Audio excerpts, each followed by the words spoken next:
Estamos próximos do Dia Mundial da Diabetes e o programa de hoje vai debater o tema, que é muito importante, porque todos sabemos, claro, que a diabetes é uma doença silenciosa, então a pessoa pode ser portadora e nem saber. Hoje nós vamos ver o que causa, quais são os sintomas, como tratar, como lidar com essa doença que é muito séria e mata muito mais do que a gente imagina. Não é brincadeira não. Vamos então ao informativo e voltamos com o debate. A diabetes é uma doença provocada pela deficiência de produção ou da ação da insulina, que leva a sintomas agudos e a complicações crônicas características. O distúrbio envolve o metabolismo da glicose, das gorduras e das proteínas e tem graves consequências tanto quando surge rapidamente como quando se instala lentamente.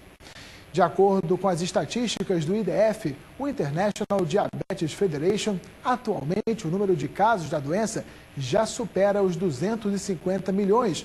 E se nenhuma atitude eficiente de prevenção for feita, a IDF estima que o número total de pessoas com diabetes em 2025 alcançará os 380 milhões. É um número alto e a gente vai já tentar entender o que é isso em termos da percentagem em relação à população como um todo. Álvaro Afonso, que é endocrinologista e atua na medicina do comportamento humano. Doutor Álvaro, bem-vindo, muito bom tê-lo aqui. Então, muito obrigado. Vamos ver se vale aquela máxima de que mais vale 1 quilo de prevenção do que 1 tonelada de tratamento.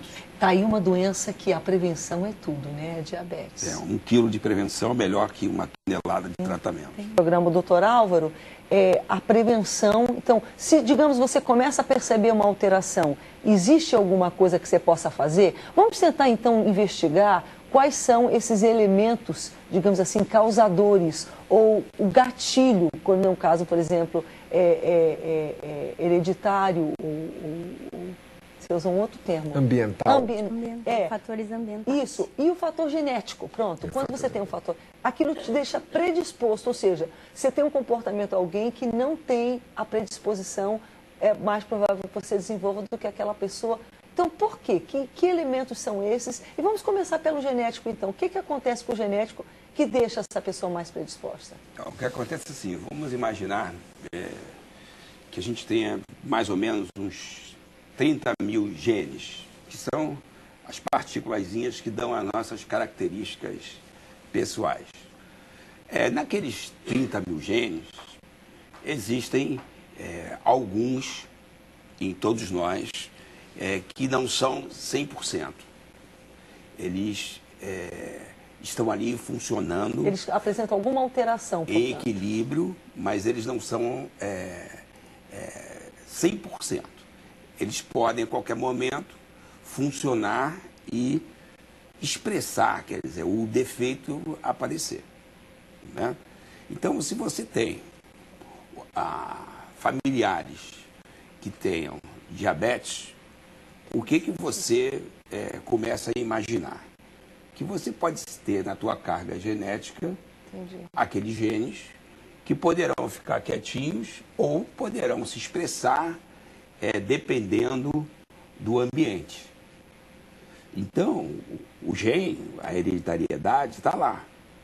Agora, só que com a evolução da medicina, você interage com essa genética, você movimenta essa genética diariamente com a participação do ambiente. Entendi. O ambiente social, o ambiente cultural, principalmente com relação à alimentação. E quando você diz ambiente, é toda uma vida. Às vezes a pessoa pensa, recentemente, mas desde a infância, enfim, toda uma trajetória. O ambiente, por exemplo, emocional. O ambiente emocional, ele interagindo com o nosso genoma, com as nossas características, vão mexer com determinados hormônios. Entendi. Que poderão, com certeza, mexer nos genes que estavam quietinhos e eles se manifestarem.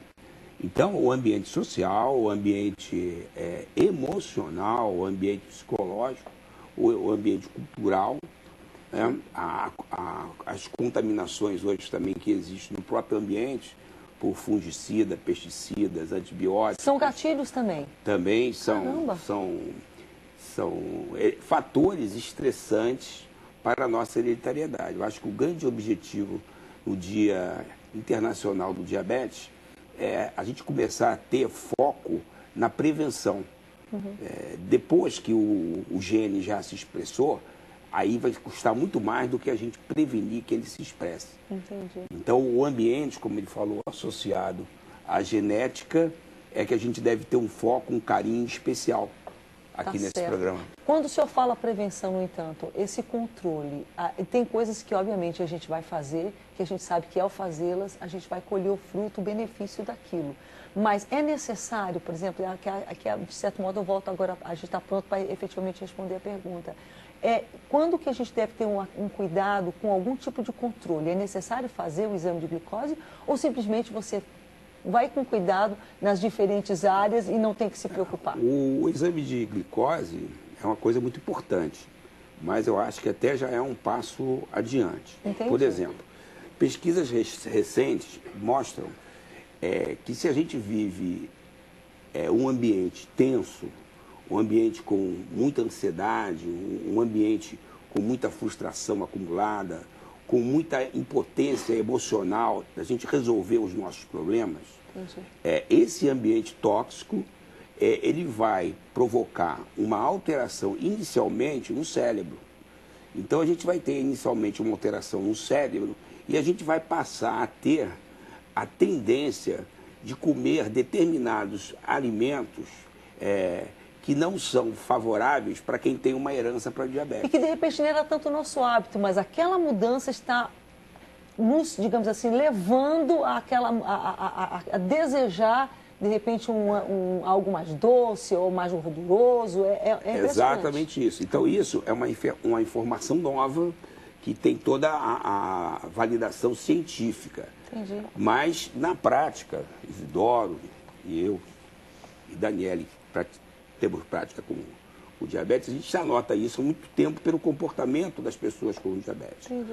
Mas, assim, em termos de prevenção, chamar a atenção que o estilo de vida, a qualidade de vida, o equilíbrio das emoções ou trabalhar com as demandas psicológicas são indispensáveis. Eu estou impressionada com vocês, que a gente sabe que a alimentação é importante, você até já mencionou alguma coisa, mas a gente vê esse elemento do meio ambiente, do estresse, do comportamento, que como ele é também... Esse ambiente, ele mexe no gene, que vai mexer no comportamento.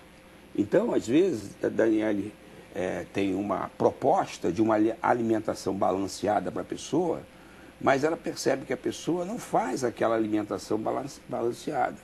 E Ou pode até fazer, mas também não se resguarda um pouco mais esses outros elementos tão nocivos que, por mais que ela se alimente bem, ela pode ainda ter... E muitas vezes o próprio médico não sabe também que, ao ter aquele comportamento desviado do que deveria ser mais ou menos normal, aquela pessoa ela já tem uma alteração provocada por esses fatores chamados fatores estressantes. Que entram duas coisas que eu acho que são fundamentais na prevenção.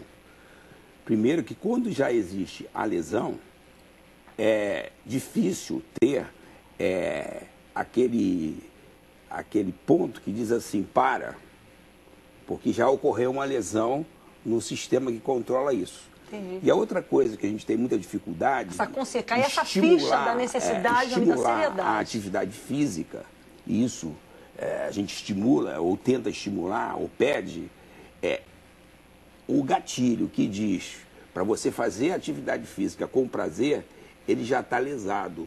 Entendi. Antes de aparecer a hiperglicemia.